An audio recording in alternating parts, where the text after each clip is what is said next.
Sheikh ഹസീനയെ India എന്ത് ചെയ്യും എന്നതാണ് ഇന്നലെ ബംഗ്ലാദേശിലെ ട്രൈബ്യൂണൽ നിർണായകമായ വിധി വധശിക്ഷ വിധിച്ചുകൊണ്ട് ഉത്തരവിട്ടതിന് ശേഷം ഉയരുന്ന ഏറ്റവും പ്രധാനപ്പെട്ട ചോദ്യം. ഷേഖ് ഹസീനയെ വിട്ടുകിട്ടണം എന്ന ആവശ്യമാണ് ബംഗ്ലാദേശ് മുന്നോട്ട് വെച്ചിരിക്കുന്നത്.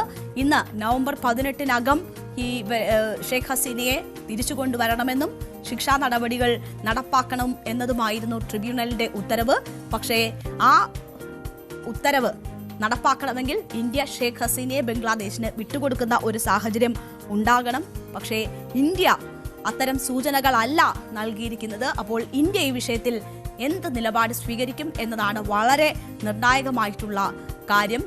ഇതുമായി ബന്ധപ്പെട്ട് ഇതിനോടകം വിദേശകാര്യ മന്ത്രാലയം ഒരു പ്രസ്താവന പുറത്തിറക്കിയിട്ടുണ്ട്. അതിൽ ഷേഖ് ഹസീനയെ സംരക്ഷിക്കും എന്നതിന്റെ ചില സൂചനകളായി വേണം നമ്മൾ അതിനെ മനസ്സിലാക്കാൻ. അതിനപ്പുറം ഒരു പ്രതികരണവും ഇതുമായി ബന്ധപ്പെട്ട് ഇന്ത്യ ഇതുവരെ നടത്തിയിട്ടില്ല. അതുകൊണ്ട് തന്നെ ഷേഖ് ഹസീനയെ ബംഗ്ലാദേശിന് വിട്ടുകൊടുക്കുമോ ഇല്ലയോ എന്ന കാര്യത്തിൽ വലിയ ആകാംക്ഷ ഇപ്പോഴും നിലനിൽക്കുന്നു എന്നതാണ് വസ്തുത.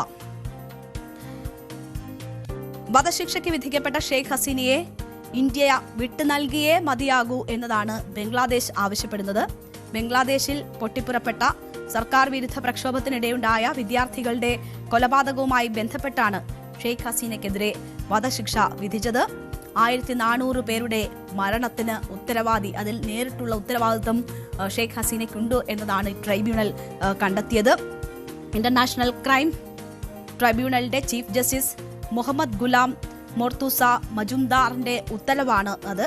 15 വർഷത്തെ ഭരണം അവസാനിപ്പിച്ച് 2024 ഓഗസ്റ്റ് 5-നാണ് ബംഗ്ലാദേശിൽ നിന്ന് ഷേഖ് ഹസീന പലായനം ചെയ്ത് ഇന്ത്യയിൽ അഭയം തേടിയത്.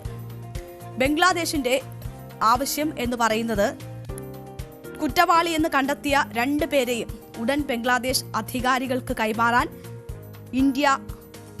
ഇന്ത്യയോട് അഭ്യർത്ഥിക്കുന്നു എന്നതാണ് വിദേശകാര്യ മന്ത്രാലയം പുറത്തുവിട്ട പ്രസ്താവനയിൽ പറയുന്നത്. മുൻ ആഭ്യന്തരമന്ത്രി അസദുദ്മാൻ ഖാനെയും വിട്ടുകിട്ടണമെന്ന ഒരു ആവശ്യമാണ് അവർ ഉന്നയിച്ചിരിക്കുന്നത്. മുൻ ആഭ്യന്തരമന്ത്രിയും ഇന്ത്യയിലുണ്ട് എന്ന ഒരു നിഗമനത്തിലാണ് അവർ അത്തരം ഒരു ആവശ്യം കൂടി ഉന്നയിച്ചിരിക്കുന്നത്. കുറ്റവാളികളെ കൈമാറാൻ ഇരു രാജ്യങ്ങളും തമ്മിൽ കരാറുണ്ടെന്നും ഇത് പാലിക്കാൻ ഇന്ത്യ ബാധ്യസ്ഥമാണെന്നും ബംഗ്ലാദേശ് വിദേശകാര്യ മന്ത്രാലയം ഇന്ത്യക്ക് എഴുതിയ കത്തിൽ ചൂണ്ടിക്കാട്ടിയിട്ടുണ്ട്. മനുഷ്യരാശിക്കെതിരായ കുറ്റകൃത്യങ്ങളിൽ ശിക്ഷിക്കപ്പെട്ട വ്യക്തികൾക്ക് അഭയം നൽകുന്നത് സൗഹൃദപരമല്ലാത്ത പ്രവൃത്തിയായും നീതിയെ അവഗണിക്കുന്നതായും കണക്കാക്കും എന്നതാണ് മന്ത്രാലയം പറഞ്ഞിരിക്കുന്നത്. അതായത് സൗഹൃദത്തിനെ ബാധിക്കും എന്ന സൂചനകളാണ് ബംഗ്ലാദേശ് നൽകുന്നത്. എന്നാൽ ഇന്ത്യയോട് ഔദ്യോഗികമായി കാര്യം ആവശ്യപ്പെട്ടിട്ടില്ല. 2-3 ദിവസത്തിനകം ഔദ്യോഗികമായി ആവശ്യപ്പെടും എന്നതാണ് മനസ്സിലാകുന്നത്. അതേസമയം ഇന്ത്യ കരുതലോടെയാണ് ഇതിനോട് പ്രതികരിച്ചത്. ട്രിബ്യൂണൽ വിധി വന്നതിന് ശേഷം ഇന്ത്യൻ വിദേശകാര്യ മന്ത്രാലയം പുറത്തിറക്കിയ പ്രസ്താവനയിൽ നയതന്ത്ര ജാഗ്രത പാലിച്ചുകൊണ്ടുള്ള പ്രതികരണമായിരുന്നു ഉണ്ടായിരുന്നത്. വിധിയുടെ ഉള്ളടക്കത്തെക്കുറിച്ച് അഭിപ്രായം പറയാതെ ബംഗ്ലാദേശിലെ ട്രിബ്യൂണൽ വിധി ഇന്ത്യയുടെ ശ്രദ്ധയിലുണ്ട് എന്ന് വ്യക്തമാക്കുകയായിരുന്നു. അടുപ്പമുള്ള അയൽരാജ്യം എന്ന നിലയിൽ ജനങ്ങളുടെ സമാധാനം, ജനാധിപത്യം, സമഗ്രത, സ്ഥിരത എന്നിവ ഉൾപ്പെടെയുള്ള മേഖലകളിൽ ബംഗ്ലാദേശി ജനതയുടെ താൽപര്യങ്ങൾക്ക് ഇന്ത്യ പ്രതിജ്ഞാബദ്ധമാണ് എന്നും അതുമായി ബന്ധപ്പെട്ട എല്ലാവരുമായും ക്രിയാത്മകമായി ഇടപെടൽ നടത്തുമെന്നും വിദേശകാര്യ മന്ത്രാലയം പ്രസ്താവനയിൽ പറഞ്ഞിരുന്നു. പക്ഷേ ഹസീനയെ ഇന്ത്യ കൈമാറിയേക്കില്ല എന്ന സൂചനകളാണ് ഇതിനോടകം തന്നെ ലഭ്യമാകുന്നത്. ഈ വിധി തന്നെ, ട്രൈബ്യൂണൽ വിധി തന്നെ തട്ടിപ്പാണ് എന്നൊരു നിലപാടിലാണ് ഇന്ത്യ എന്ന് മനസ്സിലാക്കുന്നു. ഇന്ത്യയിൽ അഭയം തേടിയിരിക്കുന്ന ഷെയ്ഖ് ഹസീനയെ ബംഗ്ലാദേശിന് കൈമാറാനുള്ള ഒരു സാധ്യതയും നിലവിലില്ല എന്ന സൂചനകളാണ് വരുന്നത്. ആവശ്യമെങ്കിൽ കൈമാറാൻ കഴിയുന്ന നിലപാട് ഒരുപക്ഷെ ഇന്ത്യ ബംഗ്ലാദേശിനെ നേരിട്ട് അറിയിക്കാനും സാധ്യതയുണ്ട് എന്ന വിവരങ്ങൾ വരുന്നുണ്ട്.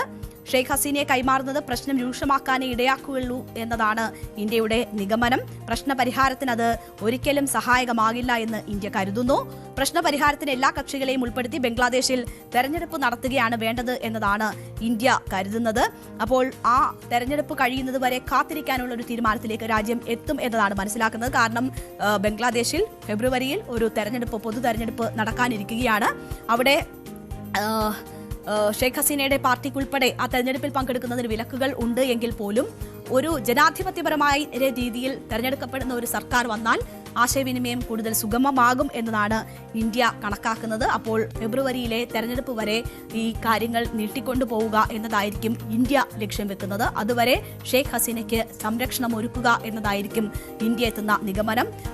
ഇരു രാഷ്ട്രങ്ങളും തമ്മിൽ കുറ്റവാളികളെ കൈമാറാൻ ഉള്ള കരാർ ഉണ്ട് എങ്കിൽ പോലും അതിന്റെ ലൂപ്പ് ഹോളുകൾ ഉപയോഗപ്പെടുത്തി ഷെയ്ഖ് ഹസീനയെ വിട്ടുകൊടുക്കാതിരിക്കുക എന്നതായിരിക്കും ഇന്ത്യ ഈ വിഷയത്തിൽ സ്വീകരിക്കുന്ന നിലപാട്. അങ്ങനെ ഷെയ്ഖ് ഹസീനയ്ക്ക് സംരക്ഷണം ഒരുക്കിക്കൊണ്ട് അവിടെ ഒരു ജനാധിപത്യ രീതിയിലുള്ള സർക്കാർ നിലവിൽ വരുന്ന സമയത്ത് കൂടുതൽ ചർച്ചകളിലേക്ക് കടക്കാം എന്നതായിരിക്കും ഇന്ത്യയുടെ ഇതുമായി ബന്ധപ്പെട്ടുള്ള നിലപാട് എന്നതാണ് മനസ്സിലാക്കുന്നത്. ഇക്കാര്യം വിട്ടുകൊടുക്കാൻ കഴിയുകയില്ല എന്ന കാര്യം ഒരുപക്ഷെ രേഖാമൂലം തന്നെ അറിയിപ്പ് അവിടെ നിന്ന് ലഭിച്ചാൽ ഇന്ത്യയും രേഖാമൂലം തന്നെ അത് അക്കാര്യം അറിയിക്കും എന്നുമാണ് മനസ്സിലാക്കുന്നത്. എന്തായാലും സ്ഥാനഭ്രഷ്ടയാക്കിയതിനു ശേഷം ഇന്ത്യയിലേക്ക് എത്തി ഇന്ത്യയിൽ അഭയം തേടിയ വ്യക്തിയാണ് ഹസീന. അവരെ പ്രതിസന്ധി ഘട്ടത്തിൽ ഇന്ത്യ കൈവെടിയില്ല എന്ന സൂചനകളാണ് വരുന്നത്. എന്തായാലും നമുക്ക് കാത്തിരിക്കാം. ഇതിൽ ഔദ്യോഗികമായ മറുപടി എന്താണ് വരുന്നത് എന്നത് കാത്തിരുന്ന് കാണാം. എന്തായാലും നമ്മുടെ ഇന്നത്തെ സമയം ഇവിടെ അവസാനിക്കുകയാണ്. എല്ലാ പ്രേക്ഷകർക്കും നന്ദി. ഇടവേളയ്ക്ക് ശേഷം ലൈവ് at 6 കാണാം.